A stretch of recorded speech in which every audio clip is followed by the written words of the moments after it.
Thunderstorms, presented by Let's Succeed Education.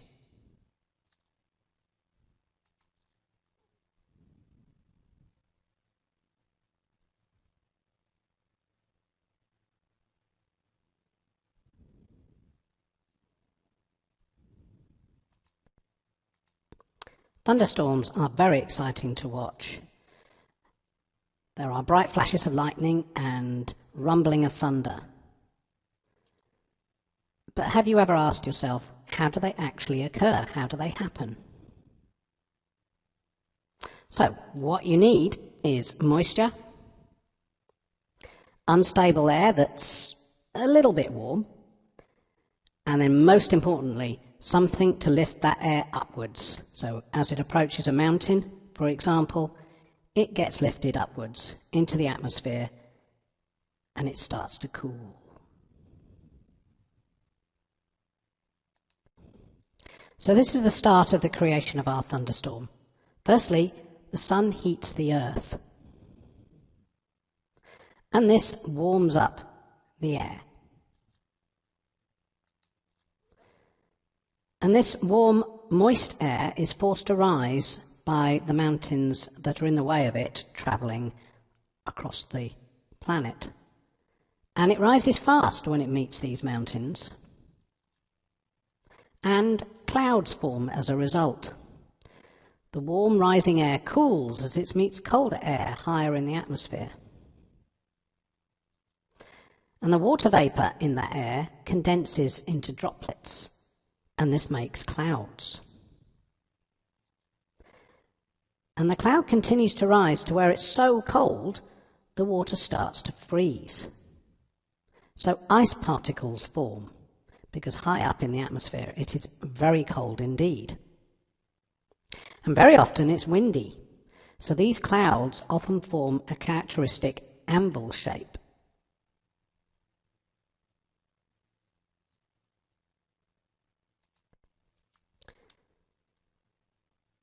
Now we have the build-up of the static electrical charge in the cloud, because the ice particles and part frozen water droplets get swept up and down the cloud.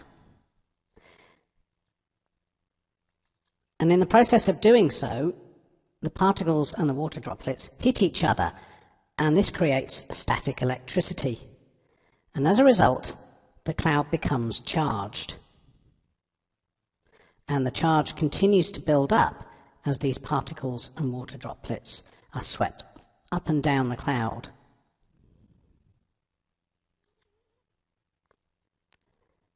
And this is the start of the creation of lightning. So now we have what we might call a thundercloud, which often has a classic anvil shaped, so it's flat at the top. So the electrical charge builds up. Positive charges form at the top of the cloud. These are called protons. Negative charges at the bottom of the cloud, called electrons. And a positive charge also builds up in the ground beneath the cloud. And when the charges get large enough, a discharge of electricity occurs from the negative to the positive. So that could be from the cloud to the ground, but within the cloud itself, and also from cloud to cloud. So there are different types of lightning. So here in this diagram we have two thunderclouds. Cloud to ground lightning is a discharge normally between the negative cloud and the positive earth, usually via a tall object on the ground, for example, a tree. Intra-cloud lightning is often called sheet lightning, and this travels between two different areas of charges inside the cloud. And then we also get cloud-to-cloud lightning, which travels between two different areas of charges in different clouds.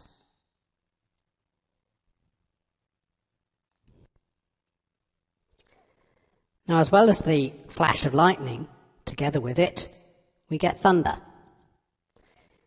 Because the electrical discharge, the lightning, creates a channel through the air.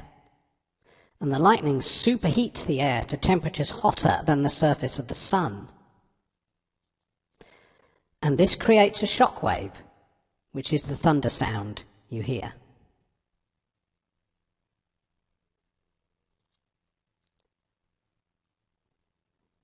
Now you always get the lightning before the thunder, because it's the lightning that results in the thunder. Light travels at approximately 300,000 kilometers a second, whereas sound is a lot slower. It travels at approximately 0.343 kilometers a second. So you see the lightning flash well before the sound of the thunder created by that flash. So to calculate how far away the lightning is, count the seconds from seeing the lightning to the hearing of the thunder. Divide the seconds by 3 to give the number of kilometers the storm is away from you. So, for example, 15 seconds would mean the storm is 5 kilometers away from you. Now we can also do this in miles. So light travels at approximately 186,000 miles a second, whereas sound is a lot slower and travels at approximately 0.213 miles per second. So you see the lightning flash well before the sound of the thunder.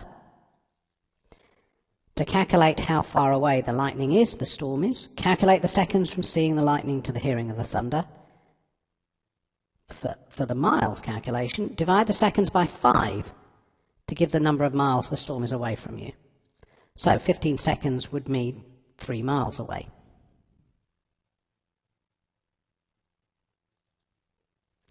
Now, together with thunderstorms, we also tend to get heavy rain and hail, so little ice particles.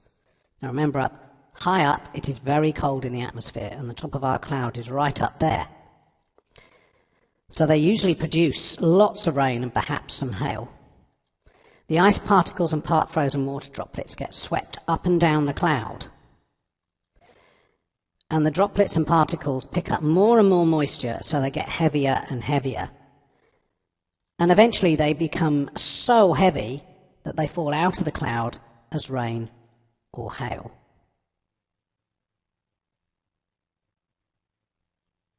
So I hope you've enjoyed our little presentation. What follows this is a short video of a thunderstorm in the French Alps.